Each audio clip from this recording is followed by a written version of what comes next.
Germans are running around with those kids that are telling them Jude, Jude, and with little light, flashlights into the eyes. Why in the eyes? Because Jews were known for the sadness of their eyes. The Second World War memorably devastated both the land and the population. Not only were whole towns leveled to the ground, but also the people living within these towns became targets of both the Axis and Allied powers. Hitler marched his army into Poland on September 1st, 1939, officially kicking off the Second World War. After fully occupying Poland a month later, Nazi forces began inhabiting towns all across Poland. Never before had the world seen such tremendous bloodshed of both soldiers and civilians. Nechama Tech's story provides a diverse account of the Holocaust because of her family's wealth and her Aryan features, both enabling her to survive while in hiding during the Nazi occupation of Poland. The Bonwick family, which included Nechama and her older sister, was a prominent Jewish family living in Lublin when the Nazis invaded. Nechama's father was an owner of a successful chemical factory within Lublin, but after the Nazis arrived, a person of German descent replaced her father. Although the new German commissioner accepted his role as head of the chemical factory, he greatly assisted the Bonwick family in their survival by giving Nechama's father a job that allowed him to live in the factory. This protected them from the often liquidated ghetto Majdan Tartyski. After living in the factory for 3 years, its safety began to run out. In November 1942, the situation further deteriorated when Lublin was declared Judenrein, clean of Jews, and the ghetto went through a final liquidation. Nechama's family decided that it was finally time to leave. Nechama and her sister could pass as Aryans because of their fair complexion, blonde hair, and fluent Polish. Nechama knew from an early age that she was fortunate for her appearance because it provided her with protection, while Nechama's parents weren't so lucky. They both had more Jewish features and their first language was Yiddish. And the arrangement was that my sister would leave first. This was another thing that most of the people that wanted to move to the Aryan side did. The families had to separate and divide up. Even the papers were not in the same name, because if they caught one, then the other one was supposed, this is my father trained us in this. You pretend that you don't know the other person, you know. And there are many tragic stories when one member of the family was apprehended and taken, and the other one couldn't say anything or was not supposed to say anything, stood there. So my sister left first to Warsaw.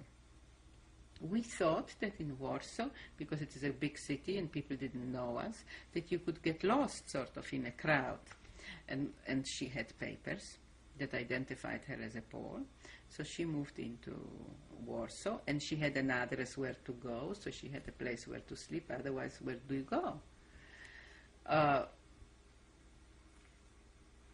We stayed in Mr. Pish's apartment. They were not very happy about this, as you can imagine. The idea was that my mother and father would leave in a day or two. They will wait 2 days or 3 days, whatever it was, and that they will leave in the evening. In the evening, because my mother was a very beautiful woman that could be identified as a Jewish woman. And they were prepared for it. So she was dressed in a mourning in black, in black clothes with a hat, with a thing in front of her face. How do you call it? Veil. With a veil that covered her and didn't show her features, supposedly in mourning after a husband or a mother, whatever, But and this was also not only very good that it didn't show her face, but in addition, a Jew on the run, that was running for life and was afraid and had nowhere to go, did not dress exactly elegantly and well. So this was a very good camouflage. Nechama and her family found Warsaw to be getting more dangerous by the day. The constant threat of denunciation began to take a toll on the family. Although Nechama had only been in Warsaw for a couple of weeks, Nechama's father found them a place to hide in the town of Adwak. Nechama's father and mother would stay in Warsaw until they could find a hiding place of their own, while Nechama and her sister would stay with a Polish family there. Living with this family provided the girls with a much different living environment than they were used to. Because they were very poor, the meals of the day consisted of coffee and a piece of stale bread for breakfast, and cabbage soup for dinner. The food wasn't the only bad thing about living in Adwak. Martha, the mother of the family, mistreated Nechama and her sister. This prompted Nechama's father to begin looking for an alternative hiding place. Nechama's father decided to move the entire family to the Polish town of Kielce. He sent Nechama's sister first to make sure it was safe, leaving Nechama alone in Adwak. Sure enough, one day my sister came. And she said she came to take me to my mother's to Warsaw for a visit. And she says, but leave some of your stuff here because you'll be coming back in a week. Well, I understood, because she didn't want her to tell that we are leaving because she was afraid. That was smart. So I left some of my clothes, I said goodbye nicely, and I see you in a week, and I never went back. A problem that was a prevalent one for Jewish people hiding throughout the Holocaust was the danger attached to the relationship between the Jews in hiding and their host families. The family the girls were staying with had become dependent on their payments, so if they left, that would leave the family without that much needed income. In the worst case scenario, this could lead to denunciation. Nechama was finally reunited with her parents, but refused to speak of Adwak because of the despair and pain she suffered there. Nechama and her family lived in an apartment with 12 other people. Nechama and her sister were introduced as Poles, while her parents' presence technically didn't exist, meaning that they could not leave the household day or night. Her parents' confinement decreased the danger of being discovered, but it took its toll on their mentality. Compared to the family in Adwak, the Homars were much more welcoming. They were warm and friendly, but still anti-Semitic. A reoccurring theme within Nechama's story is the casual air that anti-Semitic Poles took. Nechama experiences Polish people who say anti-Semitic things in front of her, knowing she is Jewish. I also listened to my friends' anti-Semitic stories. I mean, they didn't worry about the Jews, the suffering of the Jews, or the disappearance of the Jews. They only talked about how the Jews crucified Christ, and how the Jews catch Polish children for matzah. They kill the child and use the blood for matzah, and they believed in it. And I would cry and tell my father, ask him, how come they do that? How can they believe those things? And my father would tell me,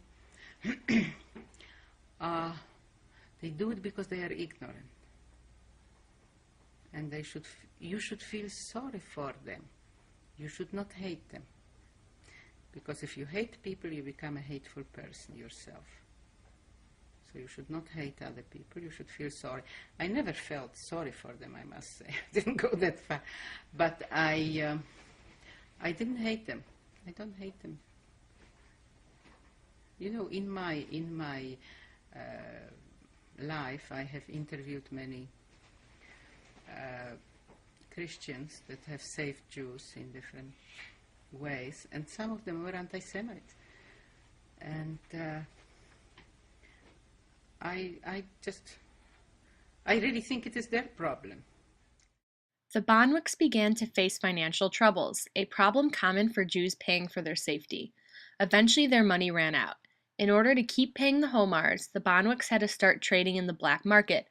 They decided to bake rolls, cakes, and breads to sell. In 1945, the Red Army marched into Kielce and the Nazis surrendered. Nechama and her family were finally free. When the family returned to Lublin, they found it in ruins. Nechama ended her book with the sadness she felt from seeing her hometown destroyed. She explains that she ended her book there not because her struggles had ended, but because she felt like going any further would be too painful. I didn't talk about my experiences for 30 years. with anybody. I did not keep it a secret, because if anybody asked me, I told them that I survived by passing, which was true in Poland, pretending to be Christian. I lived as a Catholic girl for about 3 years, but I never talked about it with anybody. And if they started asking me, by my answers, I sort of notified them that no information will be forthcoming, so that they would stop asking. And I never volunteered any information about the war until 30 years later. Nechama's story is based off her experience as a young Jewish child with Aryan features. She was fortunate enough to be able to blend in and to pay for her safety, both enabling her to survive the Holocaust.